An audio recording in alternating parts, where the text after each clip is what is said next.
तो आज बहुत इंपॉर्टेंट टॉपिक पढ़ने जा रहे हैं, political parties class 10th political science chapter. ठीक है, तो पॉलिटिकल पार्टी में सबसे मेन जो क्या होता है कि पॉलिटिकल पार्टी से आप क्या समझते हैं। पॉलिटिकल पार्टी जो होती है group of people which come together to form government. जब कुछ ग्रुप ऑफ लोग साथ में आते हैं, जैसे मान लीजिए कि 8-10 लोग साथ में आएंगे और वो साथ में मिलके एक पार्टी फॉर्म करते हैं जिससे हम सरकार चलाते हैं हमारी, तो उसको हम कहते हैं पॉलिटिकल पार्टीज़। ठीक है, इसके अलावा इसके कुछ कंपोनेंट्स हैं जो इम्पोर्टेंट फैक्टर्स हैं, वो हैं उसमें लीडर होना चाहिए, एक्टिव मेंबर और फॉलोअर होना चाहिए। पॉलिटिकल पार्टीज़ के फंक्शन होते हैं जैसे कि उस पार्टी में पार्टी जो होती है इलेक्शन कॉन्टेस्ट करती है। ठीक है, पार्टी जो है वो बनाई जाती है, उससे गवर्नमेंट पार्टी जो है हमारी गवर्नमेंट पॉलिसीज़ को रन करने में हेल्प करती है। इसके अलावा पार्टीज़ जो है डिफरेंट पॉलिसीज़ और प्रोग्राम्स जो होते हैं गवर्नमेंट को, उसको आगे इम्प्लीमेंट करवाती है।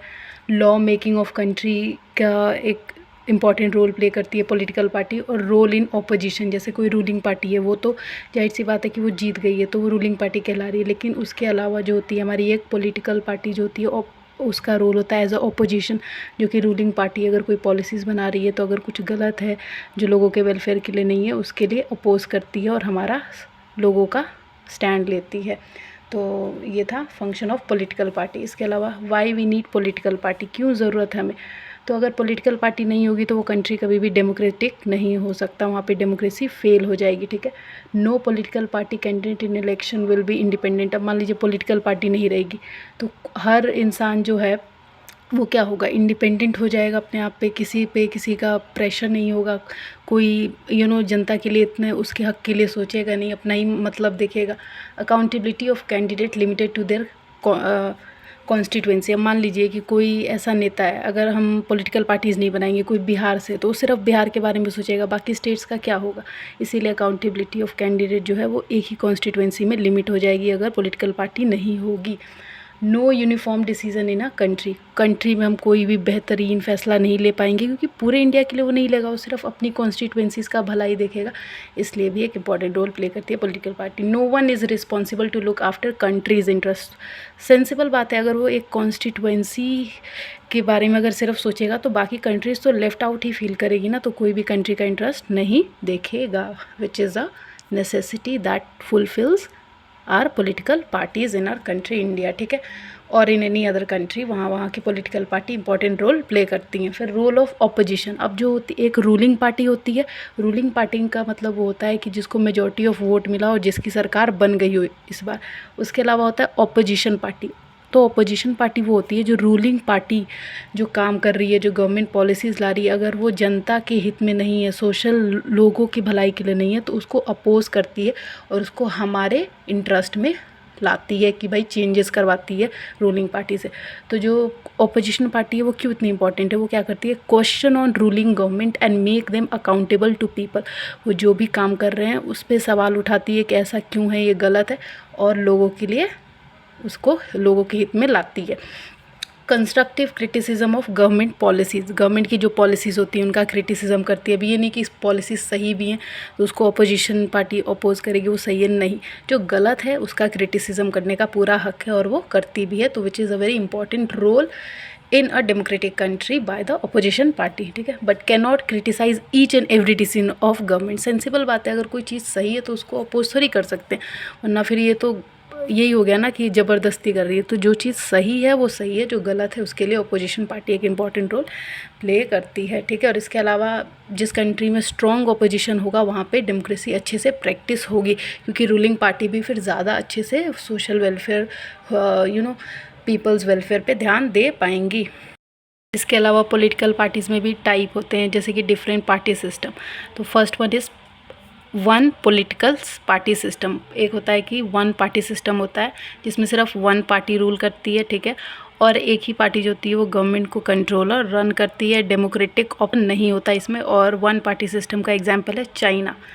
तो फिर होता है two party system. Two party system में क्या होता है, दो पार्टीज़ होती हैं, ठीक है, जो डोमिनेट करती हैं इलेक्शन को, और ये जो होती हैं टू पार्टी सिस्टम, ये स्टेबल गवर्नमेंट फॉर्म करती हैं, और इसका example USA and UK. Multi party system का बेस्ट एग्जांपल है हमारा इंडिया, ठीक है। मल्टी पार्टी सिस्टम में बहुत सारी पार्टीज़ होती हैं, सेवरल पार्टीज़ पार्टिसिपेट करती हैं, और सभी का इक्वल चांस होता है इलेक्शन विन करने का। इसीलिए इसमें कोलिशन गवर्नमेंट भी देखा जाता है, जिसमें डिफरेंट पार्टीज़ के साथ जुड़ के सरकार बनाती हैं बहुमत से, मेजॉरिटी से, ठीक है। और इसके अलावा जब नेहरू जी की सरकार थी तब सिर्फ कांग्रेस पार्टी का अकेला होल्ड था, बहुत स्ट्रॉन्ग पार्टी हुआ करती थी कांग्रेस। और उस टाइम पे एनडीए और यूपीए, नेशनल डेमोक्रेटिक अलायंस और यूनाइटेड प्रोविंस अलायंस देखने को मिलता था। और ये मल्टी पार्टी सिस्टम में जो इंस्टेबिलिटी वो ज़्यादा होती है, इतनी स्टेबल फॉर्म ऑफ गवर्नमेंट नहीं होता, फिर two party system stable form of government होता है, ठीक है।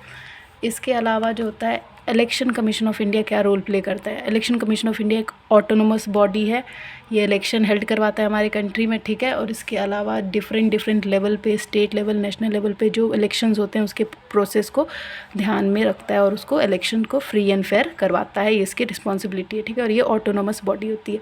इसके अलावा नेशनल पॉलिटिकल पार्टी होती है और स्टेट पॉलिटिकल पार्टी होती है। तो स्टेट पार्टी को हम रीजनल पार्टीज़ भी कहते हैं, पहले नेशनल पार्टी देखते हैं। नेशनल पार्टीज़ होती है total 6% vote in Lok Sabha election.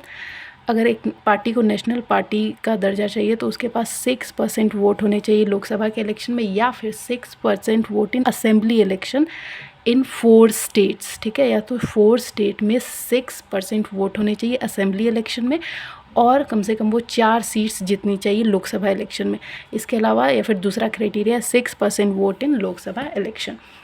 इसके अलावा अगर स्टेट पार्टी को रिकॉग्नाइजेशन चाहिए एज अ स्टेट पार्टी तो उसके पास 6% वोट होने चाहिए स्टेट लेजिस्लेटिव इलेक्शन में, और वो कम से कम 2 सीट्स जीतनी चाहिए, ठीक है। और इसके अलावा जो हमारी कंट्री इंडिया में 7 नेशनल पॉलिटिकल पार्टीज़ हैं, Congress, nationalist Congress party, BJP, BSP, communist party of India, Marxist, और इसके अलावा ऑल इंडिया तृणमूल कांग्रेस। तो जो हमारी कांग्रेस पार्टी, एक चीज़ याद रखिएगा सबसे important cheese, symbol formation ideology which will sum up your political parties thing.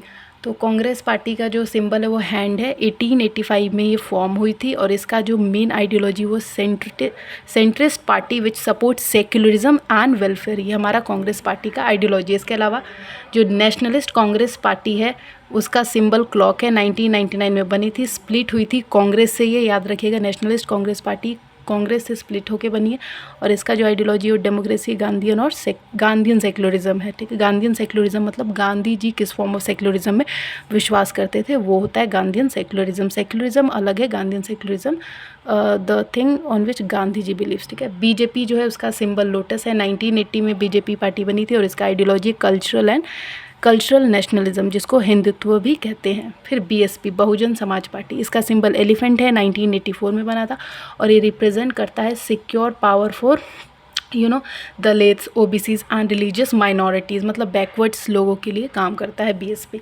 Communist party of India, CPI, इसका जो ear and corn of sickle जो है सिंबल है, 1925 में कम्युनिस्ट पार्टी ऑफ इंडिया बनाई गई थी, और ये मार्क्सिज्म, सेक्युलरिज्म और डेमोक्रेसी में बिलीव करता है। सीपीआई मार्क्सिस्ट जो है कम्युनिस्ट पार्टी ऑफ इंडिया से बना है, जिसका सिंबल है हैमर, सिकल एंड स्टार, 1964 में बना है, और स्प्लिट हुआ था कम्युनिस्ट पार्टी ऑफ इंडिया से। और ये जब इंडिया चाइना के बीच में वॉर चल रहा था 1962 में, तब बना था, क्योंकि हमारी कंट्री के कुछ पार्टी के लोग जो है इसको सपोर्ट कर रहे थे चाइना को, इसलिए बनाया गया था, ठीक है। इसके अलावा ऑल इंडिया तृणमूल कांग्रेस 1998 में बना था। कांग्रेस इसका फ्लावर और ग्रास सिंबल, और सेक्युलरिज्म और फेडरलिज्म क्या है, आइडियोलॉजी। इसके अलावा चैलेंजेस ऑफ पॉलिटिकल पार्टीज, अब क्या क्या पॉलिटिकल पार्टीज जो है चैलेंजेस फेस करती है इंडिया में। Lack of internal democracy within the party where power lies in few hand. अब जो हमारी डेमोक्रेसी, वहाँ पे कुछ ही हाथों में पावर लाइज करता है, वहाँ पे इंटरनल डेमोक्रेसी की कमी है। Dynastic succession means nepotism is common in many political party. बहुत सा, जैसे कि मान लीजिए कांग्रेस में राजीव गांधी के बेटे राहुल गांधी बने, तो नेपोटिज्म बहुत ज़्यादा देखने को मिलता है। Increase role of money and muscle power in parties, पैसे के बलबूते पे किसी को भी ले लेते हैं। Parties don't offer meaningful choice to vote, मतलब जो पार्टीज़ है उसमें वोटर्स की इतनी अहमियत नहीं होती, वोट के साथ छिपानी करता है, because this ideological difference among the parties. और रिफॉर्म्स भी किए गए इसके अंदर, जैसे कि anti defection law constitutional amendment के जरिए किया गया, एफिडेविट लॉ जो है सुप्रीम कोर्ट लाया, और internal election and file income tax return, ये हमारे कमीशन ऑफ इंडिया ने कुछ रिफॉर्म्स किए थे पॉलिटिकल पार्टी के अंदर। फिर सजेस्टेड रिफॉर्म क्या है, law should be made to relate internal affair of political party. इसके बाद सेकंड होगा टिकट्स टू वुमेन, एटलीस्ट 1/3, कम से कम 1/3 वुमेन्स को भी पॉलिटिकल पार्टीज़ में टिकट मिलनी चाहिए, so that women welfare should be done. और स्टेट फंडिंग ऑफ इलेक्शन भी होने चाहिए, मतलब स्टेट को भी फंडिंग देने चाहिए, so that the election of state should be free and fair enough.